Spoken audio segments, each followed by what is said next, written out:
كيكة مع لاكريم ديال الفرماج، خفيفة وزوينة ولذيذة وسهلة التحضير. تبعوا معايا المقادير والطريقة ديال التحضير.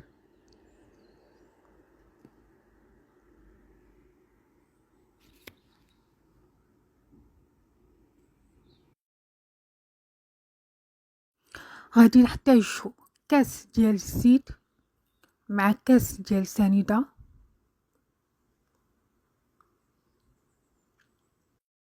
نخلطوهم مزيان بالطراب ولا بالطراب ديال الضو ولا في مولينكس.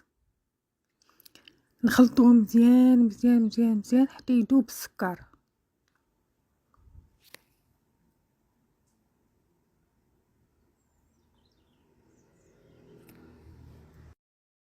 نزيدو ليهم 3 د البيضات.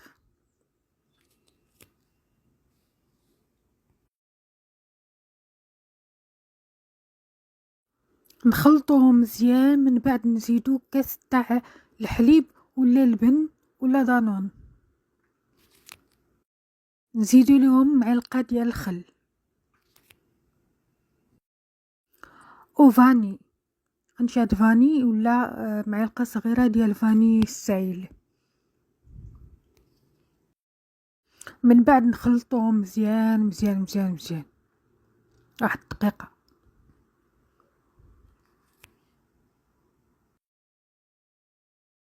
من بعد نزيدو 2 معالق كبار ديال مايزينا و2 كيسان تاع الدقيق مغربل وقبصه تاع الملح، نص معلقه صغيره ديال الملح،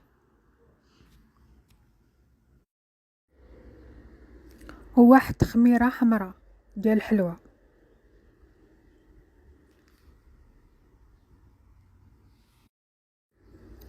من بعد نخلطوهم بالمعلقه ديال العود ولا ديال البلاستيك، نخلطوهم مزيان وبشويه. ما نستعملوش الطراب ديال الضو حيت يخلي العجينه غادي يهبطها، ما غاديش تخليها تخمر وتطلع.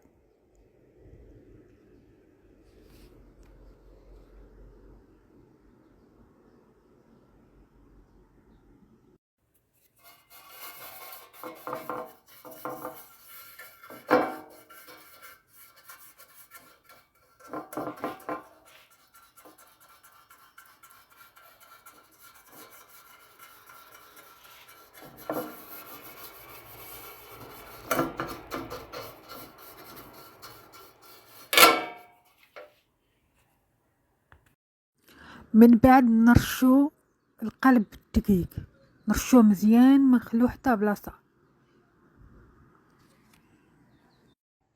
من بعد نكبو الخليط في القلب ونبقاو نضربوه بالقلب باش الخليط يتقاد فيه.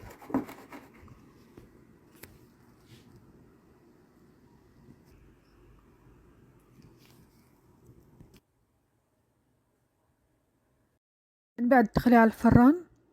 اذا كان الفران ديالك ديال الغاز نقصي ليه العافيه وما تحليش عليها حتى تشمي ريحه الحلوى.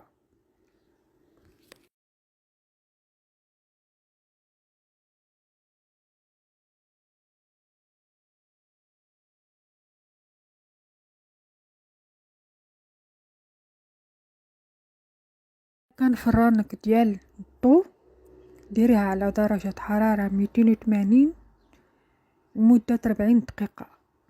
ملي تخرجيها خليها حتى تبرد، من بعد قلبيها على التبصيل.